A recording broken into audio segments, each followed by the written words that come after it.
Telugu block buster సినిమాలు తిరిగి విడుదలవుతూ ప్రేక్షకులను ఎంతో ఆకట్టుకుంటున్నారు. కొత్త తరం సినీ ప్రేక్షకులకు కలకాలం నిలిచే హిట్లను పరిచయం చేస్తుంది ఇండస్ట్రీ.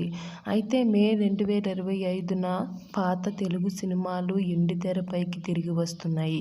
అయితే రీసెంట్గా జగదేక వీరుడు, అతిలోక సుందరి సినిమా వంటి ఫ్యాంటసీ నుండి వర్షం వంటి రొమాంటిక్ డ్రామాల వరకు క్లాసికల్ మరోసారి ప్రేక్షకుల ముందుకు రానున్నాయి.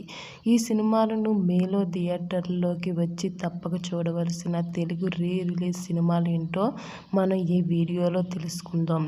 ఇప్పటికే జగదేక వీరుడు, అతిలోక సుందరి మే 9న 2D, 3D వెర్షన్తో రిలీజ్ అయ్యి ప్రేక్షకులను అలరిస్తుంది. కె. రాఘవేంద్ర దర్శకత్వం వహించిన ఒక ఫ్యాంటసీ డ్రామా చిత్రం. ఇది మొదట మే 9న 1990న విడుదలయ్యింది. అయితే ఇందులో చిరంజీవి, శ్రీదేవి ఐకానిక్ పాత్రల్లో నటించారు.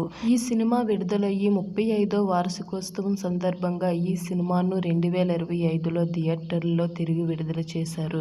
అలాగే మే 10న బన్నీ దేశముదురు కూడా రిలీజ్ చేశారు. ఇక ఎస్. రాజమౌళి దర్శకత్వం వహించిన fantasy action drama movie Yamadonga. Junior NTR, Priyamani నటించిన ఈ మూవీ మొదట ఆగస్టు 15, 2007న విడుదలయ్యింది. బలమైన పౌరాణిక అంశాలు మరియు అద్భుతమైన విజువల్స్తో ఈ చిత్రం బాక్సాఫీస్ వద్ద విజయవంతమైంది.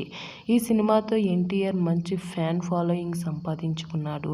అయితే ఈ సినిమా మే 18, 2025న రిలీజ్కు సిద్ధంగా ఉంది.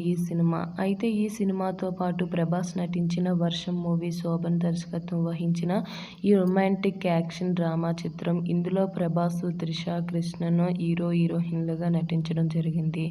అయితే ఇది మొదటి జనవరి 16, 2004లో విడుదలైంది.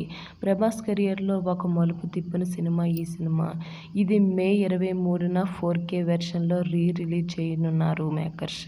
అయితే త్రివిక్రమ్ శ్రీనివాస్ దర్శకత్వం వహించిన యాక్షన్ కామెడీ ఫ్యాంటసీ చిత్రం కలేజా. ఇందులో మహేష్ బాబు, అనుష్క శెట్టి జంటగా నటించారు.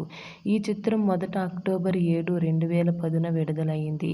ఈ సినిమా మహేష్ బాబు అభిమానుల అంచనాలకు అనుగుణంగా మే 30న థియేటర్లలో మళ్లీ విడుదల కానుంది. అలాగే శ్రీకాంత్ అడ్డాల దర్శకత్వం వహించిన బ్రహ్మోత్సవం కుటుంబ కథా చిత్రం. ఇందులో మహేష్ బాబు, కాజల్ అగర్వాల్, సమంత, ప్రణీత నటించారు. ఈ చిత్రం మొదట మే 20న 2016న విడుదలయ్యింది.